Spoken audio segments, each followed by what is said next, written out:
किल्ले शिवनेरीवरती आज शिवजन्मोत्सव मोठ्या उत्साहात साजरा होत आहे। सुमारे 395 वर्षापूर्वी किल्ले शिवनेरीवरून स्वराज्याचा सूर्योदय झाला होता।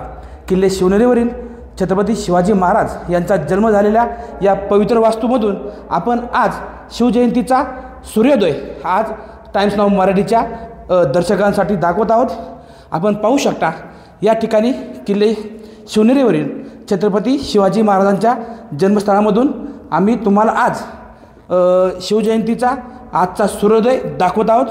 सुमारे 395 वर्षांपूर्वी याच पवित्र वास्तूमध्ये स्वराज्याची निर्मिती करणाऱ्या सूर्याचा क्रांती सूर्याचा जन्म झाला होता व त्याच क्रांती सूर्याचा म्हणजे छत्रपती शिवाजी महाराजांचा आज जन्मोत्सव किल्ले शिवनेरीवर साजरा होत आहे। टाइम्स नाऊ मराठीसाठी सचिन तोडकर, किल्ले शिवनेरी, पुणे।